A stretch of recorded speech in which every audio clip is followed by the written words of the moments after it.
tienen celulares? ¿Por qué se los ve con armas? ¿Por qué sucede todo eso?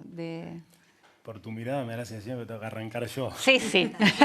Voy hacia vos directo. A ver, en este caso puntual de celulares, hubo un fallo de la Cámara de Casación de la Provincia de Buenos Aires, si mal no recuerdo, en donde a raíz de la pandemia esta y la situación excepcional que estamos viviendo, se los autorizó. A nivel federal, recién lo hablaba con María Luján, que yo tenga conocimiento no están autorizados. Es decir, lo que había ayer, las imágenes que se vieron ayer, que además se está decir que fueron escandalosas. Terribles. Sí, estaban de forma irregular. Sí. Los celulares, bueno, las facas, lo que mostraban ayer, ¿no? Fueron imágenes lamentables. Claro, lo que pasa es que el fallo que les permitió tener los celulares a mí me parece que no fue inocente, ¿no? Porque, digamos, que haya irregularidades dentro de las cárceles y cómo funciona el servicio penitenciario quizás no nos sorprende, pero que un fallo de la justicia haya permitido que los celulares ingresen a nivel provincial, ¿no es cierto? Fue el doctor Violini de la Casación. A mí me parece que no es inocente porque esos celulares permitieron actuar en red. Digamos, acá había antecedentes en Junín y en otros penales donde había una planificación de hacer estas acciones violentas. Y las fugas también. Provocar las salidas como consecuencia del coronavirus. Ya hubo incluso excarcelaciones dadas por jueces. Yo creo que también, a peligrosos delincuentes. Ni hablar. Sí.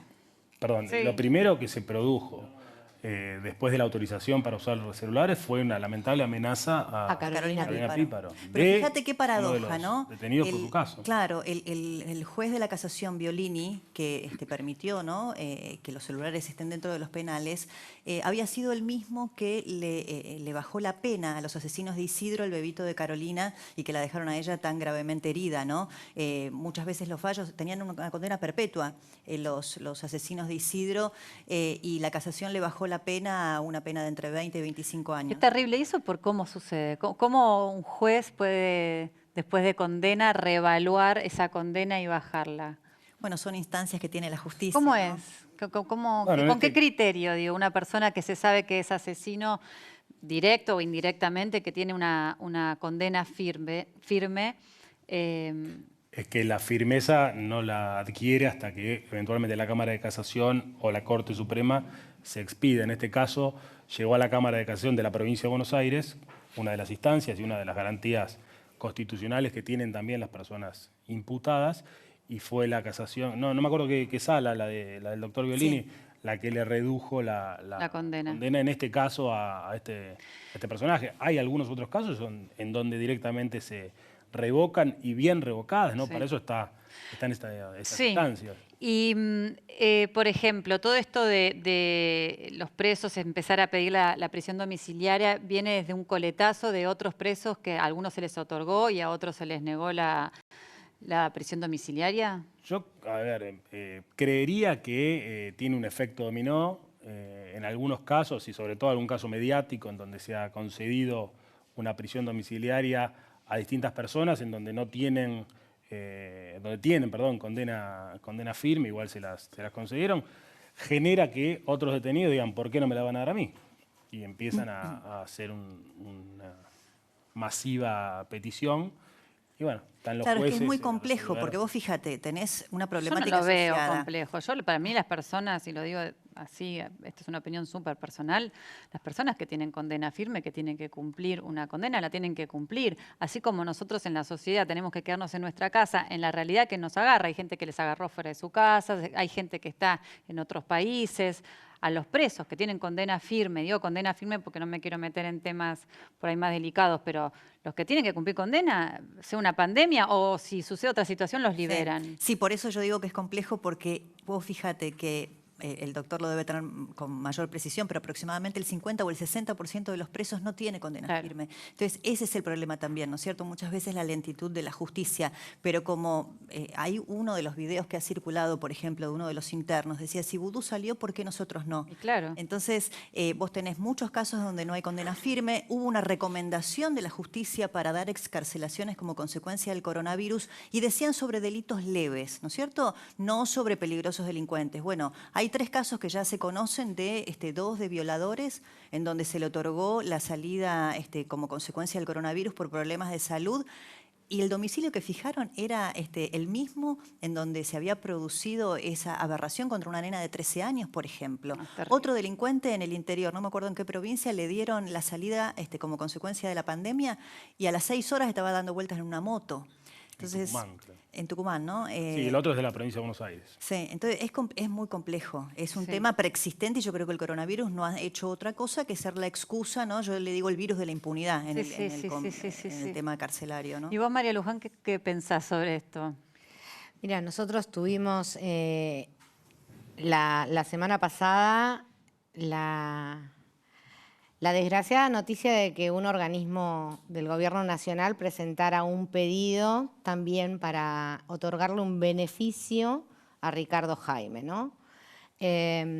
Ricardo Jaime ha sido condenado por el tribunal que llevó adelante el juicio, fue el Tribunal Federal número 2, y en el caso de Ricardo Jaime, más allá de que fue condenado por la tragedia de Once, tiene otras condenas. La condena por la tragedia de Once se le agravó cuando la casación, ahí estaba el doctor Máiquez Padre, pero esa sala de casación lo introdujo a Jaime en el delito de estrago, es decir, las 52 muertes, además de la administración fraudulenta. Jaime tiene condena firme, no es un delito menor, como decía Débora, la corrupción no es un delito menor, no. Haber matado 52 personas no es un delito menor. Sin embargo, el secretario de Derechos Humanos de la Nación hace una presentación a la justicia pidiendo un beneficio, como es la prisión domiciliaria para Jaime, que no es población de riesgo, que reitero, tiene condena firme. La verdad, ¿cuál es el pedido? Que se vaya a la casa. Pero el por qué, ¿Porque es amigo de gente? Eso debería explicar el Gobierno Nacional, porque, digo, eso debería explicar por qué la Secretaría de Derechos Humanos, perteneciente al Ministerio de Justicia de la Nación, hace la presentación solo por Jaime y no por otros tantos, cientos, miles de presos que están en las mismas condiciones. Los fundamentos son la pandemia, la posibilidad del riesgo de que se contagie. Para nosotros el mismo riesgo que tiene Jaime lo tienen todos los otros presos. Y los guardiacárceles también. Los trabajadores del servicio penitenciario. Jaime no está en una población de riesgo. Creemos que, así como todos nos estamos cuidando en el marco de esta pandemia para no contraer el COVID, tenemos como argentinos que cuidarnos de la pandemia de la impunidad. Y para eso cada uno de los corruptos y de los delincuentes que han sido juzgados tienen que estar en la cárcel. Bueno, acá para decir algo en favor de la justicia, en este caso afortunadamente le dijeron que no. Sí, Vos fíjate que además Jaime es confeso coimero. Él reconoció haber recibido dádivas de las empresas a las que tenía que controlar. Claro. Y se robó las pruebas en un allanamiento. Eso le valió una condena también. Cuando estábamos, justo cuando se estaba desarrollando el proceso oral y público por la tragedia de Once, él en la otra causa, que era la de dádivas, precisamente las dádivas que le daba Claudio Sirigliano, dueño de TVA, Trenes de Buenos Aires, que era quien tenía la concesión del tren Sarmiento al momento de la tragedia, ahí era como que cerraba, ¿no? Entonces, porque uno decía, bueno, a ver, el empresario se robaba todo, digamos, ¿por qué un funcionario público, alguien que se supone elige este camino para trabajar por el bien de todos, decide quedarse con plata en vez de ponerla en los trenes? Bueno, ahí se cerró. ¿Por qué? Porque Jaime recibía las dádivas, la coima, para decirlo más. Pero él además lo reconoció. Y lo reconoce. Bueno, lo asumió. ¿De cuántos años ahí tiene tenemos que pensar, de porque condena? En total 8, ¿no? Tiene de con la condena. suma. En total 8, pero haber confesado recibir dádivas de Claudio Sirigliano le valió una pena de 1 año. Nada. Nada. Yo Si lo cada vengo uno diciendo desde el primer reconociera... momento. Los funcionarios públicos deberían responder con una escala penal diferente, mayor. Digo, vos asumís la responsabilidad de ser funcionario, entonces al mismo delito a un ciudadano común una escala penal y a un funcionario una escala mayor. Y sí. No es lo mismo No. que cobre coima un privado que un funcionario, porque aparte defrauda la confianza pública que uno deposita en ellos. Entonces, yo creo que tendrían que tener, por obstruir la justicia y robarse una prueba en un allanamiento, 6 meses. Entonces, cuando las penas, digamos, Son un chiste. son un chiste, Una toma de... ahí Si fuese por eso solo, no habría ido nunca preso. Claramente, la condena por 11, más esta sumatoria de estas 2 causas menores, lo llevó a tener 8 años. la de condena por prisión. 11 obviamente es la condena que quedó firme después de 3 años, igual le llevó a la justicia de ¿Por qué dejar tarda firme. tanto la justicia en...? Nosotros somos los familiares de la tragedia.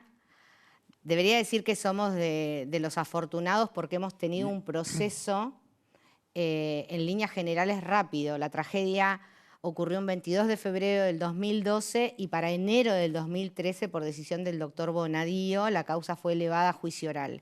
Esto ya era inédito. Inédito que además se comience el juicio durante el propio gobierno kirchnerista. Sí. O sea, la verdad que hay Por que eso decirlo. cuando a veces Y hubo hoy los celeridad en esa escuchás causa. que Hubo dicen mucha que son celeridad. perseguidos. Pero hay muchas son- personas del gobierno de ese momento que se llamaron al silencio en vez de apalear para que se agilicen las cosas o que se haga justicia, hay muchos que se llamaron al silencio, que decían que la justicia actúe, que la justicia actúe. En realidad decían que la culpa era del maquinista, Que también era- está preso. Sí. que también está preso en el penal de Marcos Paz. Sí. La culpa era de los pasajeros que iban en el primer vagón. Digo, acá para deslindarse de responsabilidad han sido expertos. La justicia determinó a quiénes investigar, a quiénes procesar y finalmente a quiénes condenar. Fueron 21 condenas en el primer juicio y un segundo juicio que condena a Julio De Vido. La condena de Julio De Vido todavía no está firme, por eso él hoy goza De domiciliaria. de la prisión domiciliaria. Nunca estuvo preso por la tragedia de Once, siempre tuvo preventivas por otras causas.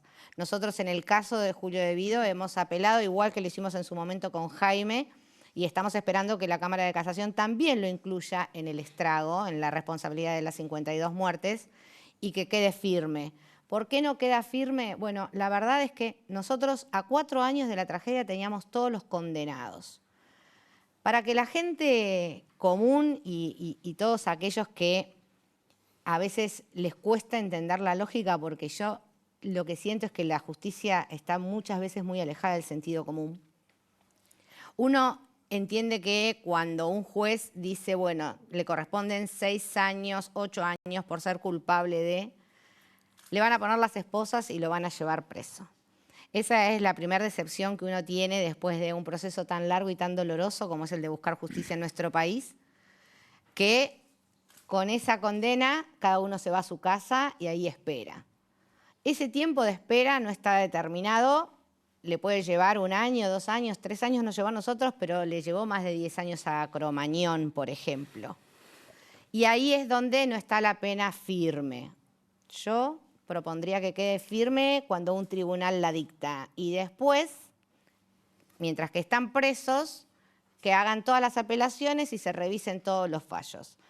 Pero mientras que así no suceda, estos tiempos siempre se dilatan. Claro. La verdad es que debería la justicia tener tiempos prudenciales que les permitan revisar, obviamente, Claro. fallos. El de Once era un fallo voluminoso y uno entiende que le lleva un tiempo, pero ese tiempo no puede ser indeterminado porque es una injusticia también para las víctimas. Sí. Hoy con las presentaciones